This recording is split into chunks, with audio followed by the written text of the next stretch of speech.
Hello everyone, today we are going to the 8th lab of digital signal processing. I am Umrali Beg 21TE23. Lab objectives are implementation and analysis of moving average filter, implementation and analysis of finite impulse response, filter Fourier transform design method. Task 1 is to define filter. A filter in the context of digital signal processing refers to a system or algorithm that modifies the characteristics of a digital signal. There are many types of filters: low pass filter, high pass filter, and band pass filter, band stop filter, which is also known as notch filter, and all pass filter. What are the time domain parameters of a filter? Number one is step response. A good step response indicates that the filter settles quickly and smoothly to its final steady state value without significant overshoot or oscillations. This ensures that the filter accurately tracks changes in the input signal and responds promptly to signal transitions. The bad response of the filter is exhibits slow settling time, excessive overshoot, undershoot, or oscillations. This can result in signal distortions, inaccuracies in tracking input changes, and instability in the filter's behavior.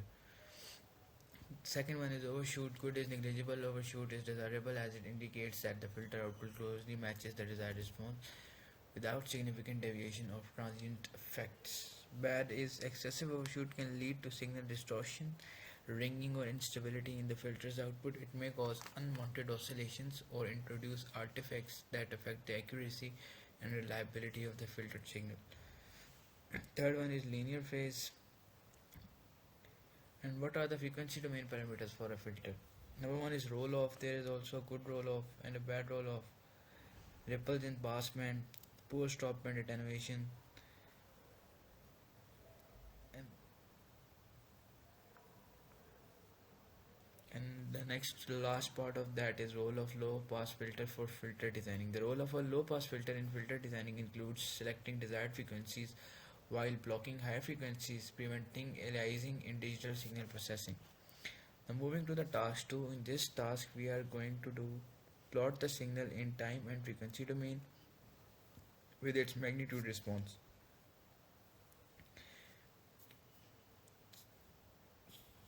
Source code for the signal is: first we define the x from 0 to 140, and now we will plot the signal in the time domain by using the subplot and stem command. Subplot is used to plot multiple plots in a single graph. Then next we are taking the fast Fourier transform of that signal and using the absolute function, built-in function of MATLAB to compute the magnitude response of the signal. And at the end we are here plotting first the magnitude response in frequency domain, and at the end we are plotting the signal in the frequency domain. So when we run the code, we have the output is like this. First we have signal in time domain, then we have magnitude response, then signal in frequency domain. Now the next is 41 to 120 equals to 1. First we define x is equal to 0 is 1 to 120. We define the signal from 41 to 120 is equal to 1. Then we will plot the signal in the time domain first as we did in previously. Then we take the fast Fourier transform, then the absolute function we used to take the magnitude response. Then we will plot the magnitude response in the frequency domain, and then we plot the signal in the frequency domain. Then next one is from 121 to 161. The source code for that is x is equal to 0 from 1 to 161, and we will put the values from 41 to 120 equals to 1. Then we will again plot the time domain signal. Then we will take the Fourier transform, and the absolute function is used to calculate the magnitude response of that signal, and at the end we are plotting the both of the magnitude response and the frequency response FFT plot of that signal. When we run the code, we have output like this. Next we are doing it from 121 to 161, and we are putting it equals to 0. We have to make slight changes in the previous code. We will put the values from 121 to 161 equals to 0, and from 41 to 120 equals to 1. Now here we are also adding the noise in the signal, and we are using here the random function, built-in function of MATLAB to add the random amount of noise in the signal. First we are plotting that noisy signal. then we are taking the Fourier transform of that noisy signal, and then the absolute function is used to calculate the magnitude response of that noisy signal, and at the end we are plotting both the magnitude response and the frequency response FFT plot of that signal. When we run that code, we have first noisy signal in the time domain, then magnitude response of noisy signal, and at the end we have the noisy signal in frequency domain.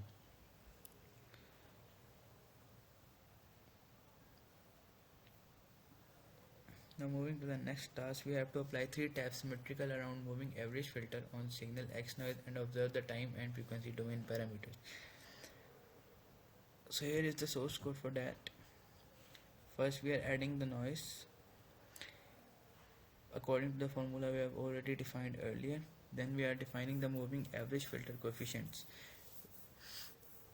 Then we are applying the moving average filter to X noise, and then we are plotting the signal in time domain. Then we are computing the Fourier transform of the filter signal by using the FFT built-in command of MATLAB. Then we are computing the magnitude response of the filtered signal by taking the absolute of X filtered function, and then at the end we are plotting the magnitude response of the filtered signal in the frequency domain, and then plotting the filtered signal in the frequency domain. When we run the code, we have the output like this. First we have filtered signal in time domain, then we have the magnitude response of filtered signal, and at the end we have the filtered signal in frequency domain. Now we are applying the 11 taps symmetrical around moving average filter on signal X noise and observe the time and frequency domain parameters. So we are using the same code, just we are using the number of taps in that code. In the last code we have the 3 taps. Now we are applying the 11 taps. As we can see here, filter coefficient is equal to 1 from 1 to 11. This is 11 taps symmetric moving average filter. Then we are applying that filter to the noisy signal, and then we are plotting the signal in the time domain. Same, creating the Fourier transform again and absolute of that function for the magnitude response, and at the end we are plotting the magnitude response of the filtered signal in the frequency domain and the FFT response of that signal. When we run the code, we have the output like this. First we have the filtered signal, then we have the magnitude response of that signal, and then we have the frequency response of that signal. Now we are applying the 25 tap symmetrical around moving average filter. Just we have to change the filter length. All of the code remains the same. We have to do the same procedure just by increasing the number of taps. When we run that code, we have that kind of output. First we have the time domain response, then magnitude response, and then frequency response. In task 3, we are asked to repeat the 7.2 example for 17 tap coefficients. We have here the number of taps. First define the number of taps, n is equal to 17. Then we have the carrier cutoff frequency is 800 Hz and the sampling rate is 8000 Hz. Here we are normalized cutoff frequency, which is 2 pi fc over fs. Then we are calculating the filter coefficient using the Fourier transform method by using the FIR built-in function of the MATLAB. Then we are displaying the filter coefficients, and we are determining the transfer function using the filter coefficients by defining the variable b equals to h and a equals to 1.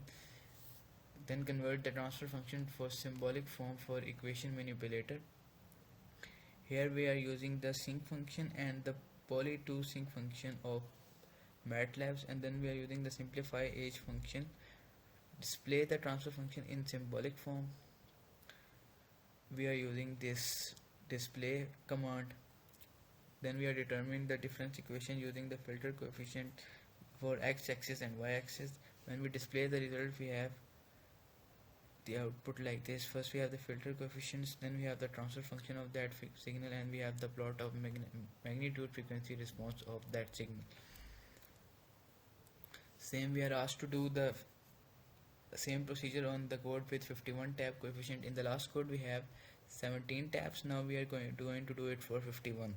We just have to replace the value of n is equal to 51, and all of the rest of the code remains the same.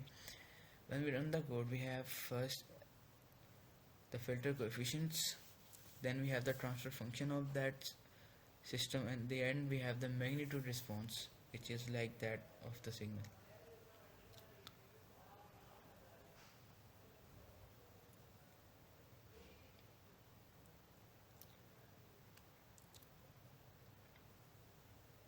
Now moving on to the next task, we have to apply the filters made in part A to the signal X signal, observe the changes for signal X in time and frequency domain while varying the number of coefficients of the filter. First we have the sampling frequency, then we are defining the time period from 0 to 0.02 seconds with the step size of 1 over the sampling frequency of that signal. The first signal we have x1 is equal to sine 2 pi 1100 into t plus sine 2 pi 1500 into t. The second signal is sine 2 pi to 2100 t plus sine 2 into pi into 2200 t, and the last signal is sine 2 pi 3100 t plus sine 2 pi 3700 t. Then we are adding all of the signal x1 plus x2 plus x3 and plotting the signal in time domain. Then we are plotting the original signal in frequency domain by taking the Fourier transform of that signal. Then we are applying the FIR filters with varying number of coefficients. Number of coefficient is 17, 51, 101. We are taking them for example and using the for loop to put the number of coefficients one by one and checking the response of the FIR filters.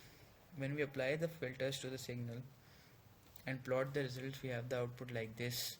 First we have the original signal in time domain, and then we have the original signal in frequency domain. And when we have the filter signal with 17 coefficients in time domain, we have the output like this, and in frequency domain it has the output like this.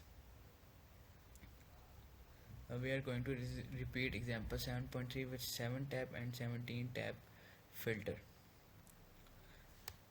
We are using the same code as we did earlier. We are just replacing the value of n with number of taps we are going to use. So at first we are going to use the 17 taps, and rest of the code remain the same as we used in the previous task of this lab. When we run the code, we have the frequency response of the 17 tap FIR bandpass filter like this.